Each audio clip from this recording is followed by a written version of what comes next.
What's good, everybody? Here we have a 2008 Silverado, and the customer just want to do a leveling kit on the front. They have some blocks on the back already, so they just want to do the front. They have these spacers. I believe these are half-inch. I think that's what they told me. But it kind of, it's kind of raised already up with the tires. On the back it is a little bit more up than the front. But yeah, we're gonna get started. So go ahead and make sure you got a jack and a jack stand, and let me go ahead and raise it up. Alright, we back. So I seen that they already have this spacer right here. I think that one is like 1.5 inches, and with the one that I'm gonna put, you can still add that one, because the max that you can add on the front on stock suspension is a 3-inch. Anything above 3-inch, then you're already extending it too much and you can break stuff already. But with this one, it's alright. So the process on this lower one, it is kind of the same thing as the top one. It's just a little bit simpler. You don't really have to remove pretty much the whole strut, but on this one that we are doing, you do. So the stuff that you need, some vice grips, that way you can grab like the bolts on top and stuff like that, which we're gonna be doing. You're gonna need a 10mm, 15mm, 17mm sockets, and an 18mm socket. And you also need a 13/16. I don't know, hold on, let me see if I can tell you guys what is it. So the 13/16 is gonna be for this the tie rod. But let me check what other size you guys can fit. I think it's a 21. Let me check. Yeah, it's a 21. So you don't have to necessarily have a 13/16. You can have a 21 as well. It works. So yeah, let me go ahead and start. So the first thing you're gonna want to do is go ahead and remove this 10mm screw right here, and this one as well, and just go ahead and take this wire from here. So I kind of like pull this thing back a little bit, and then just pull it up and just take it out from there. And then from here, just take this one out, and then you can probably leave it like that, because we are gonna disconnect it from here. Let me see if you guys can see that.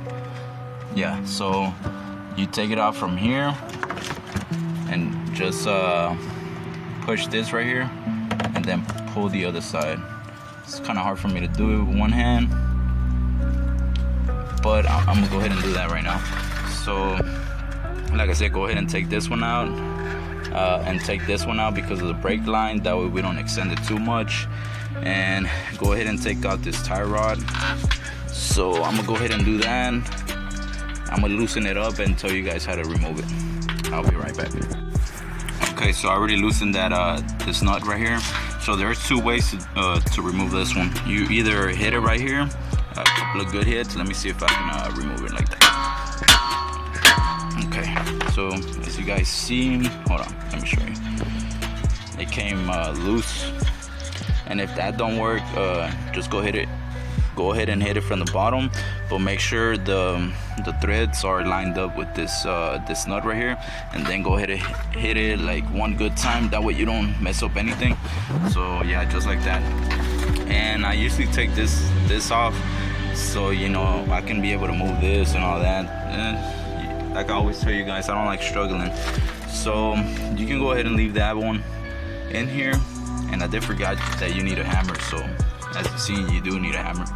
So you can leave that one, but go ahead and remove that one, and go ahead and remove this connection from right there. So the next thing you're gonna want to do is go ahead and remove this one right here. And I usually remove it from the bottom. I put the vice grips right here, and I believe that one is let me see, let me double check for you guys. I think that one is a 15. So yeah, put the vice grips right here on the top and go ahead and loosen it up from the bottom. That's what I usually do.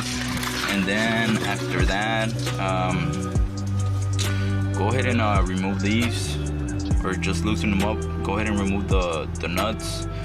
And that one is gonna be, let me see, for me it's gonna be 17, but I'm pretty sure yours are gonna be different, either a 17 or a 15, because these are the new bolts and nuts that come with this kit right here. So whenever you change them, it's a different socket. So just go ahead and loosen these up, and if you have this kind of spacer, just go ahead and take out the nuts. But if you don't have it, you can go ahead and remove the bolt, because I'm pretty sure it's gonna fall. If it doesn't, it's all right. But let me go ahead and remove this one first, and then go ahead and do these, and I'll get back to you guys right now. Alright, so as you guys seen, I went ahead and took them off. So after you take the sway bar link and this bolts out, make sure you guys put a jack under this control arm and lift it up. And after that, go ahead and loosen this bolt up. As you guys can see, I already did that, and I haven't removed it because it is stuck right here. So most of the times it is gonna be like that. So the way to do it, just go ahead and hit it with the hammer right here. That's why I leave that nut right there, so it won't go, so the control arm, whenever it gets unstuck, it just don't shoot out. And after that, go ahead and remove these right here.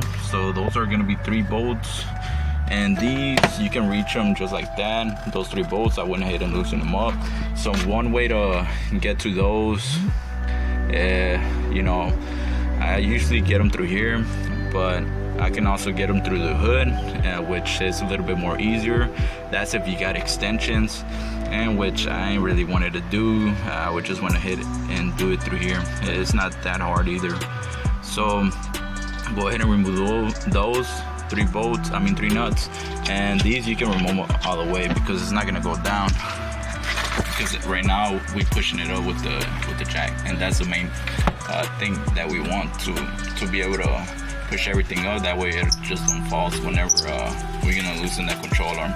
So let me go ahead and you know, take these out, and like I said, go ahead and smack it right there on the side of the spindle. Okay, I'm gonna show you guys real quick. So let me see if I can do it with one hand.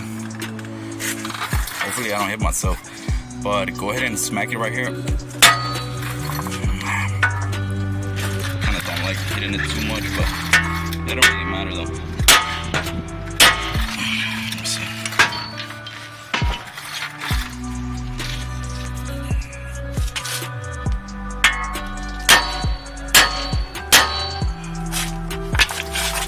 Okay, so as you guys seen, it came apart. So now you can also hit it whenever you got the jack down a little bit, but make sure, you know, you leave the nut kind of unscrew all the way to the bottom. Not all the way, but you know, that way like I said, it can hold it, and it kind of fall off a little bit quicker if you do it with the jack a little bit more down. But if not, either way it's gonna come out. So as you guys seen, I still gotta take this one out. Let me go ahead and do that, and I'll show you guys right now how to take it down with no problems or anything like that. Okay, so I went ahead and took out the nut for the bottom, and I'm just gonna lift up this controller. Hopefully I can do it. Hold on.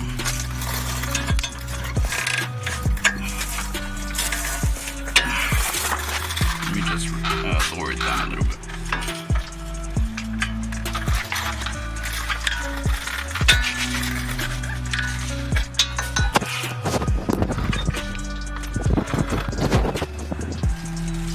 Sorry, I was trying to do it with one hand, but I couldn't do it. So yeah, I went ahead and took it away from the spindle, and the only thing you got to do now is just lower the jack down. Let me show you guys a good glance at it. Yeah, just lower that jack down slow.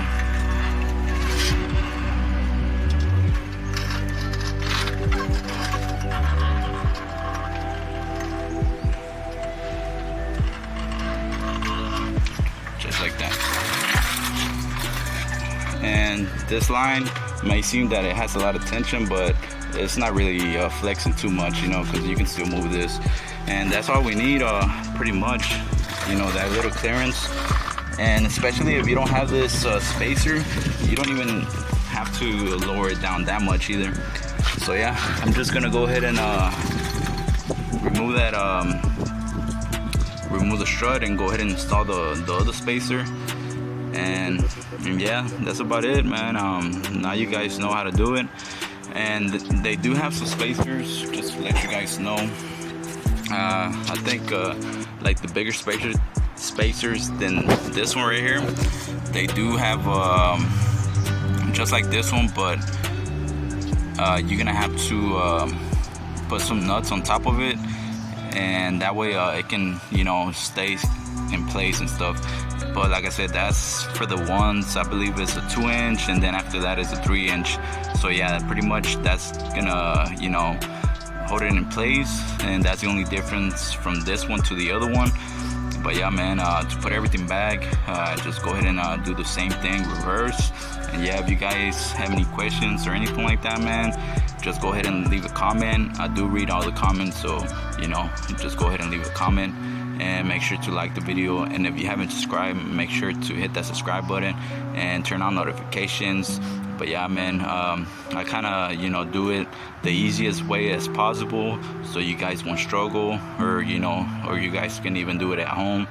And even if you guys don't have all the tools, you know, this video is for you guys. But yeah, thank you for watching, and see you guys in the next video.